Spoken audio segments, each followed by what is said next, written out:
Thank you please continue sir आज please माननीय सभापति जी, आखिरकार कांग्रेस ने अपनी जातिवादी सोच को सामने ले ही आए। ये कभी जाति के नाम पे, कभी क्षेत्र के नाम पे, कभी धर्म के नाम पर बांटने का काम करते हैं। मैंने किसी जात का नाम नहीं लिया था, लेकिन आप जाति को लेकर आए हो। और यही नहीं सर, ये रिपोर्ट देखिए, ये विधानसभा, कर्नाटक की विधानसभा में कांग्रेस के एक नहीं अनेक नेताओं के नाम आए जिसने वक्फ की प्रॉपर्टी को खाने का काम किया है, हजारों करोड़ के घोटाले करने का काम किया है। इसीलिए आप लोग पारदर्शिता नहीं चाहते, इसीलिए आप लोग ट्रांसपेरेंसी नहीं चाहते, इसीलिए आप लोग जवाबदेही नहीं चाहते। सर मैं इसको ऑथेंटिकेट करके रिपोर्ट को रखना चाहता हूं। सर यही नहीं, ये तुगलकी फरमान जो थे, मैं कर देता हूं सर, अगर किसी की संपत्ति जिसके ऊपर उन्होंने कब्जा कर लिया हो, सर इसको साबित करने से उनको वक्फ साबित नहीं करना सर। ये जिसकी प्रॉपर्टी है बेचारा, उसको धक्के खाने पड़ते एक से जगह दूसरी जगह के लिए। सर ये आम व्यक्ति के लिए एक अभिशाप है। अगर सरकारी जमीन छीनी जा सकती है, गांव के गांव छीने जा सकते, तो आप कल्पना कीजिए आम इंसान की प्रॉपर्टी को कैसे किया जाएगा। सर नो ऑब्जेक्शन सर्टिफिकेट लेके जाना पड़ता है। सर वक्फ का साम्राज्य इतना बड़ा हो गया कि 9 लाख एकड़ जमीन जो लाखों करोड़ की है। सच्चर कमेटी कब बनी? आपकी सरकार के समय बनी। 2006 में उसकी रिपोर्ट आई। आप क्यों हाथ पे हाथ धर के बैठे रहे? क्यों बैठे रहे? उन्होंने कहा था कि साल का 12,000 करोड़ रुपए की आमदन हो सकती है। पिछले 20 सालों में 2.5 लाख करोड़ रुपए की आमदन हो गई होती। आमदन होती तो मुस्लिम महिलाओं का, बच्चों का और मुस्लिम समुदाय का भला हुआ होता, लेकिन कांग्रेस पार्टी ने भला कभी चाह ही नहीं मुस्लिम समुदाय का, केवल वोट की राजनीति करके रखा। सर ये कितनी है? मॉरिशियस जैसे 2 देश, उसके बराबर वक्फ बोर्ड की जमीन है। सिंगापुर जैसे 5 मिनट और मैं खत्म कर रहा हूं सर। मालदीव जैसे 12 देश, उसके बराबर वक्फ बोर्ड की जमीन है। सर लालू प्रसाद यादव जी जो सदन के सदस्य नहीं लेकिन आपकी सरकार में मंत्री थे, तब उन्होंने कहा था पटना की डाक बंगले की जमीन भी वक्फ बोर्ड खा गया, सरकारी गैर सरकारी जमीनें वक्फ बोर्ड खा गया। ये किसी और ने नहीं, लालू प्रसाद यादव जी ने कहा था। आप उस पर क्या कहना चाहते हो? ऑन रिकॉर्ड के पे कहा है। गरीब मुसलमान भी सर इस कानून का शिकार रहे। सर राजस्थान में रामगंज में वक्फ बोर्ड द्वारा मुसलमानों की जमीनें खाली करा दी, मुस्लिम महिला मर गई। उत्तर प्रदेश में लाल टोपी वालों की सरकार में, सर ये लाल टोपी के काले कारनामे उत्तर प्रदेश में देखे हैं। इनके उस समय के मंत्री ने सैकड़ों एकड़ जमीन खा गए वहां पे बैठ के आप लोग। सर यही नहीं, काले कारनामे इनके और भी हैं सर। मैं सर ये सारा आपकी इजाजत से, सर ये मुस्लिम विरोधी भी है, महिला विरोधी भी है, पसमंदा विरोधी भी है, अहमदिया विरोधी भी है और ये विरोधी भी है। सर यही नहीं, प्लीज बैठिए सर यही नहीं, आपका बारी आएगा, आप ये गरीबों के उत्थान के लिए तब भी कुछ नहीं कर पाए सर। आप बैठिए सर। ठीक रिकॉर्ड रखने का इन्होंने कुछ नहीं किया सर। हम क्या कहते हैं, शिया हो, अहमदिया हो, महिला हो, पिछड़े वर्ग के मुस्लिम समुदाय के लोग हो, उनको इसका सदस्य बनाइए। आप क्यों इसका सदस्य नहीं बनाना चाहते? आप मुस्लिम समुदाय में भी जातिवाद करते हो, उनके भी पिछड़े मुसलमानों को नहीं रखना चाहते। सर यही नहीं, sir Waqf is a state with in state. ये मुसलमानों का हक मारने का काम किया गया सर। यही नहीं सर, मैं आपको बताना चाहता हूं, 0 अकाउंटेबिलिटी है वक्फ बोर्ड की, 0 अकाउंटेबिलिटी। कैसा क्यों है सर? सर मनमोहन सिंह जी ने कहा था, अब कह सकता हूं, वेणु जी के नहीं कह सकता, कह देता हूं, पूर्व प्रधानमंत्री ने कहा था, आप सोच लेना किसने कहा था। पूर्व प्रधानमंत्री ने कहा था, Muslim must have first claim on our resources. एक सदा हिंदू विरोधी रहे हैं, ये केवल मुसलमानों के पक्ष में किया, लेकिन आपने मुसलमानों के लिए कुछ नहीं किया। अगर मुसलमानों को पक्के मकान, पीने का पानी, अच्छी शिक्षा, भोजन, ये सब किसी ने दिया है तो नरेंद्र मोदी जी की सरकार ने दिया है। धन्यवाद। यही नहीं सर 3 मिनट में और सर खत्म कर रहा हूँ। 1 मिनट में खत्म कीजिए सर। 1 मिनट में हो नहीं पाएगा सर। सर ये देखिए सर, मैं रिपोर्ट लाया हूं सर, कहां से कहां तक इन्होंने राज्य दर राज्य कैसे हिंदुस्तान की जमीनों पे कब्जा किया है। सर ये देखिए सर, आंकड़े आपको दिखाते हैं, एक राज्य नहीं सर। केरल में ये कहते तो हैं कि ये वायनाड के बेटे हैं, बेटी हैं, लेकिन वहां पे भी वक्फ का कहर जारी है सर।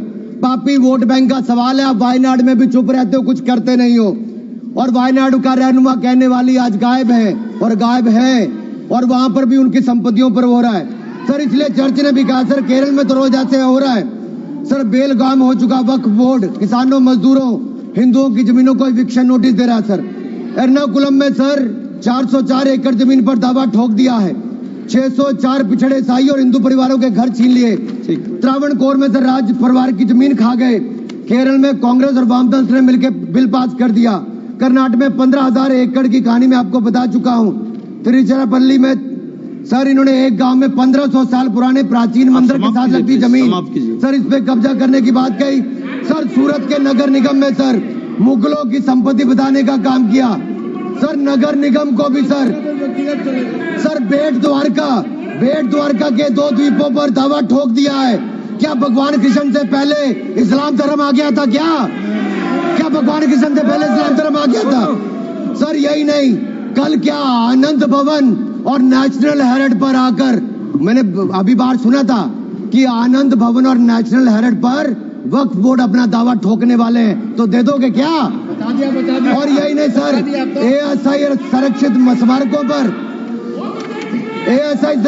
स्मारकों पर भी सर यही नहीं सर, कर्नाटक में 53 ऐतिहासिक स्मारकों को वक्फ संपत्ति घोषित कर दिया है सर। यही नहीं सर, हम्पी सर्कल में 6 एएसआई संरक्षित कर लिया सर। यही नहीं सर, एएसआई के 120 प्राचीन स्थानों पर भी इन्होंने ऐसा किया है सर। ये किसान कल्याण की तो राहुल जी बात करते हैं, लेकिन कर्नाटक में इनकी सरकार में 15,000 एकड़ जमीन किसानों की छीनने का काम आपकी सरकार ने आपके वक्त में नहीं किया है सर। ये किसान विरोधी है, ये महिला विरोधी है। और मैं इन सबसे कहना चाहता हूं सर, ऐसे काम नहीं चलेगा। ये कहते हैं कि पुराने कानून के तहत न्याय मिल जाएगा सर, न्याय नहीं मिलता सर। एक मिनट सर, आप देखिए वक्फ की आय जो 12,000 करोड़ रुपया साल होनी चाहिए थी, आज 1 करोड़ 30 लाख रुपया रह गई है। कौन खा रहा है पैसा वक्फ बोर्ड का? कांग्रेस के नेताओं के नाम आते हैं सर। यही नहीं, पश्चिम बंगाल में 1100 करोड़ रुपए का, तमिलनाडु में 2000 करोड़ रुपए का, महाराष्ट्र में हजारों करोड़ रुपए के घोटाले हुए।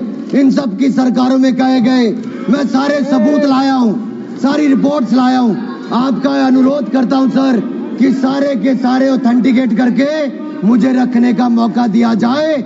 ये विपक्षी दल, क्योंकि ये भ्रष्टाचार में जुड़े हुए हैं, हम वक्फ बोर्ड के भ्रष्टाचार को खत्म करना चाहते हैं। धन्यवाद सर। ये बस ये आखिरी लाइन है सर, ये नेशनल हेरिटेज में छपा है कि महाराष्ट्र में हजारों करोड़ रुपए का घोटाला, महाराष्ट्र में छपा नेशनल हेरिटेज में, और नेशनल हेरिटेज के घोटाले के रूप में कांग्रेस के एक नेता बेल पर है जो अपनी सेवाएं यहां पर दे रहे हैं।